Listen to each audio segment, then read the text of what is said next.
What's up, guys? Welcome back. So pretty much as you guys seen in the last video or the previous videos, we ended up doing the full brake tuck and basically wiring harness and everything else, whatever we possibly could with the amount of stuff that I have. So I'm still waiting on parts. It is the next day from that video that basically, you know, as I stopped recording. So it is the next day. I decided to get out here and just continue doing a little bit of work. I'm still waiting for the throwout bearing to arrive, which still has not arrived. But let me go ahead and show you guys what the engine bay is looking like. I was going to go ahead and run one of the lines, the rear lines, through the firewall as I explained, but I ended up running it a different way off camera, and this is the way it's going to go, the same way for the second line, and pretty much it looks way better than I really thought it was going to look. So right here, as you guys already seen, you know, we have all the brake tuck pretty much done, and it was just the rear lines. I was technically supposed to put them up in that corner over there, but after seeing that it was just too high of a bend, it was ruining with the whole flow of the other lines. I figured I'd just go down, drop it behind the mount back there, and it'll end right there. So that is going to be the same route the other line's going to go to. That's the farther one, and so that's going to be the rear side of sections. So that's the rear section. That way I don't get tongue twisted. So I'm going to go ahead and do the other one when I go pick up the fitting, probably tomorrow. And for right now, basically what I'm trying to do is put a little bit of stuff back into the engine bay. Slowly trying to get things done. I do have hardware, like G development hardware, that I need to put into the engine bay. So the only thing I can actually do for now is, because I'm still waiting for the throwout bearing to be able to put the transmission onto the motor and then do the whole timing kit. So I figured I'd do all that in one video, and then that way we can get that into the car on the next video. But for right now, I kind of just want to start assembling little pieces that need to be assembled. I am going to try to go to the junkyard in this video so that we can grab the headlight harness that goes to the front, and that way we can relume it and make sure that it's all good to go. But for right now, guys, I do have the rear motor mount in there, so I'm going to go ahead and see if I can just mount that up right now. I also want to try to get the intercooler, the AC system, kind of mocked up in there, and that way it's out of the way, and basically it's just working our way from the inside now. So right now I do have some raw titanium that I'm going to end up burning because I got them as machined. It's a little bit cheaper than doing, you know, buying it already burnt, and I kind of like the look of raw aluminum, or not raw aluminum, titanium right here in the engine bay, this section. But for all the other added pieces, I kind of want to stick with the whole burnt in the inside. So I think that's going to flow very well, but you know, to each its own. This is just the way I want to build this car. So let's just go ahead and burn these so that we can get the rear motor mount put in. What we do here is go back.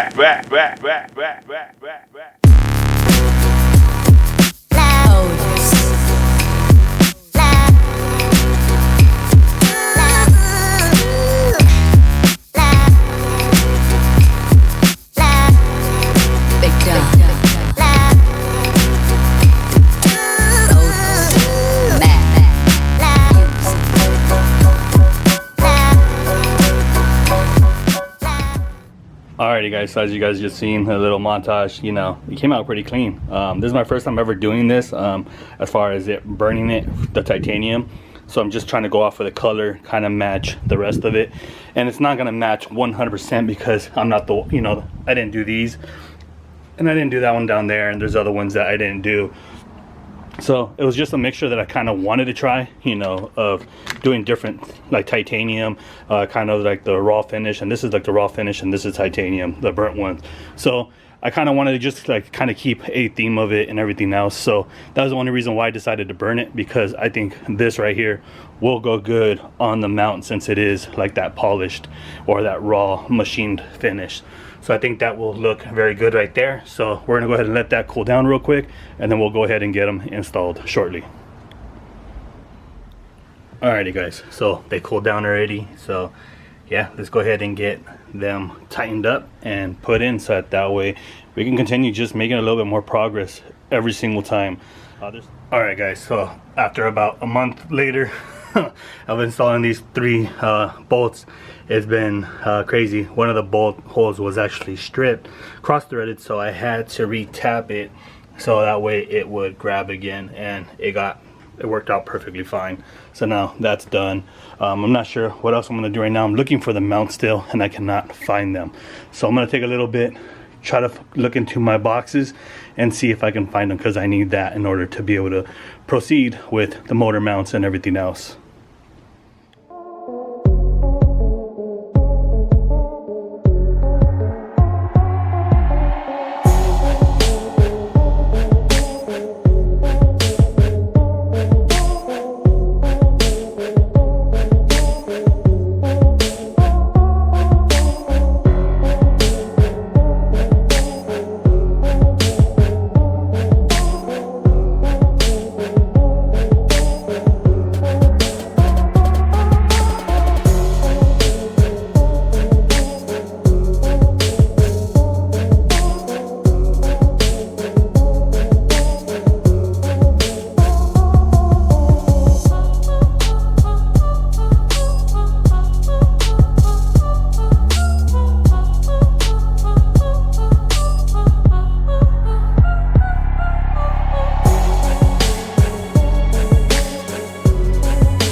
Alrighty guys, so pretty much as you guys just finished seeing in that last clip, I ended up making the last and final brake line, and then also today I ended up going to G&J and picking up steel braided brake lines so that I can run them all the way to the back. Just hoping I have enough. I kind of think I made a mistake because I ordered these by 9 feet long, and I'm hoping that it will reach, because the way I routed this one was actually on both sides of this, so that way they both run against the rail. So I might end up having to make one shorter, which isn't an issue, and then I'll go ahead and cut it, and that way I can run on the passenger side through the tunnel, or through the side through this frame rail also. So that's something else I'm gonna have to figure out, but either way these are made to 9 feet, so I'm gonna go ahead and run all of that from the back to the front, start putting it in this location, so that way the brake setup will be almost 100% ready. I'm still waiting for the booster and the master. Other than that, we should be golden. But pretty much all of the brake lines are done, and it flows really nice. And I'm very proud of myself. Again, I know I say it a lot, but I'm actually very proud of myself now for being able to make it look this nice still, and at least making it look appealing. So yeah, pretty much I'm gonna have to take a break right now. I gotta jump in there, jump in the shower. I have a meeting I have to attend. So when I get back, we'll go ahead and jump back onto the car and see what else we can get done. So we're gonna go ahead and put those lines on, and then we might put some of the intercooler and AC stuff inside of the car, so that way we can start making that preparation of making everything finalized once and for all. So yeah, see you guys when I get back. Alrighty guys, so pretty much we're back, and I just got straight to work, but unfortunately I forgot to grab the goddamn camera, so I didn't get that far ahead, but I did make a little bit of progress, and it's just barely the beginning. But so putting on the new lines, it goes from there down here. Unfortunately I ended up getting the wrong fitting, I guess you can say, the beginning of it, because this one already has this fitting on it. So what I actually needed was like the fitting that I have originally on the brake lines to the proportioning valve to go in here. So what I'm going to go ahead and do is just get new lines made at a later date, but for now at least all of this section is done. I can easily fix that by putting a different fitting up there, which I don't have it yet, but I might as well just make brand new lines so that way it'll all flow. So the way all of this is going to run is, this is pretty much going to run through the trailing arm, and then it's going to come through this section over here and then go to the frame right there. So let me go ahead and start routing some of it, and I'll go ahead and show you guys after what it looks like. It looks like it might be a little bit long, but that's fine. I'll go ahead and try to figure out where we can kind of like fold it up a little bit and tuck it out of the way, so that way it's just out of the way, because I don't want all the extra line over there. Maybe I should have got it a little bit shorter. They said that it was around 9 feet, so give or take, that's what I ended up going with. So yeah, let's just go ahead and install this one so we can do the other side also. And if you guys already know, you guys already know.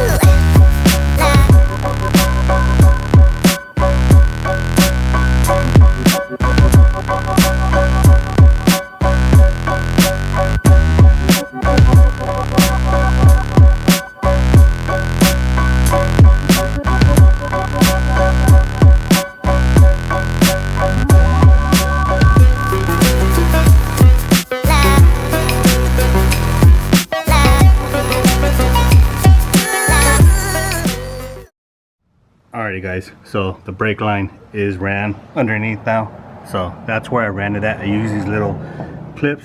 I think that's going to hold it sufficiently, and it keeps it from dragging. Down that section over there, I still got to add one more, but my drill took a crap on me, so I got to drill a hole over there so that I can put another bracket. I might eventually end up putting metal brackets on these instead of these zip ties. These zip ties are honestly just in case I need to replace it at one point in time. That's the main reason why I did it. They were a little bit long, but I was able to route them up a little bit out of the way, so that way they won't hit anything. So pretty much that is going to be it for this section. I'm going to go ahead and finish up the other side, because the other side has to go through the passenger side. So I have to kind of make a few different arrangements or changes to one of the brake lines, so that way I can route it from the other way. So I'm just gonna go ahead and try my best to get that done and out of the way. Alrighty guys, so pretty much second brake line is done. I got the other one tucked out of the way, and you can see it's just running across the frame rail of the car.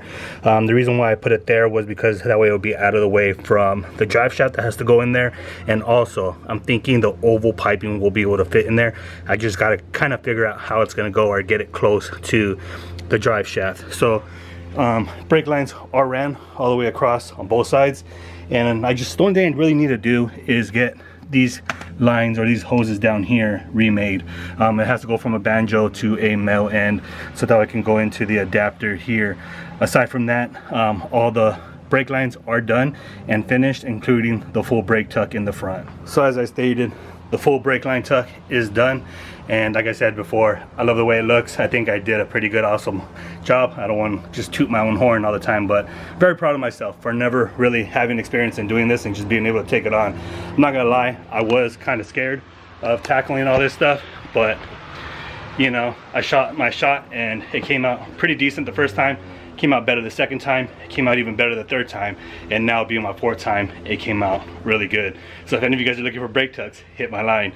But pretty much that is going to wrap it up for me at this current state. I'm going to have to go ahead and get to welding some stuff for my daughter's dance competition that's coming up. So I'll record some of it and I'll show you guys what I make at the end, and that way we can cap out the video. I know I really didn't do a lot except for finish the brake lines, but every single step that I can take in recording and be able to get something done on the car, it's progress, like Dana says, and I'm very proud of that. So yeah, on the next couple of videos, the next one is going to be hopefully getting that engine fully done, so that way we can put the transmission, transfer case, and everything on it, so we can take the measurement of getting the drive shaft made from Shaka Rob, because that's who is going to be making it for me. So yeah, let me go ahead and stop her now, clean up the garage, and get to welding and showing you guys what I'm going to make. Alrighty guys, so it is the next day. Unfortunately, I wasn't able to get in here yesterday and do what I was gonna do. So I ended up spending time with my wife and my kids and helping her with their homework, so that way we wouldn't have any issues with schoolwork.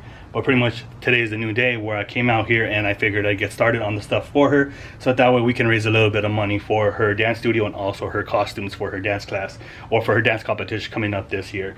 So my daughter does dance in hip-hop dances, and so we do have to buy different costumes, and this is honestly what helps save me a lot. So she asked if I wanted to go ahead and do that, so we can sell it at this competition that they're having. Not a competition, but this little thing that they're throwing, and so that way they can help raise money for the dance studio. So I figured, why not? That way we can get a little bit of money on both ends, and figured, you know, let's just go ahead and do it. So I'm gonna go ahead and show you guys what exactly I make, and that way we'll cap out the video with a little recap of what we've done so far. So here you have a bunch of roses, or a few roses that I make. So these are roses that I make all out of hand. I weld them together. I TIG weld some of them, but sometimes it's really hard to TIG weld it because since the metal's so thin. But I do make roses, and this is exactly what I'm doing. They sell for about like 20 to 25 bucks. They're not perfect, but again, no rose is really perfect, you get what I'm saying? So those are two that were done, and then this one's actually fully done. All I do is really clean them up, clean up the edges, so that way there's no sharp edges, or even on the pointy edges, throw a coat of paint on them, and leave the stem raw, because of course with overtime, you know, the rose does die out. But pretty much guys, that's what I make, and that's what I've been doing today. I got 3 of them done today within the last couple of hours. They do take a little bit of time because you have to cut the circles and cut the petals out and then do it's just a long story. So pretty much guys, that is going to wrap it up for this video. Just to recap, what we've done is pretty much, as you guys already seen, we got the brake lines, all the hard lines done. The last 2 lines that needed to be done, those are done and out of the way. We got the motor mount put in, and pretty much we also got the 2 steel braided lines from G&J ran all the way to the back to the rear wheels or to the rear trailing arms. Unfortunately, I still have to go to G&J and get the last 2 lines made, but we'll do that here on the next video. But pretty much, guys, that is going to wrap it up, and we'll catch you guys on the next one. Till next time, guys.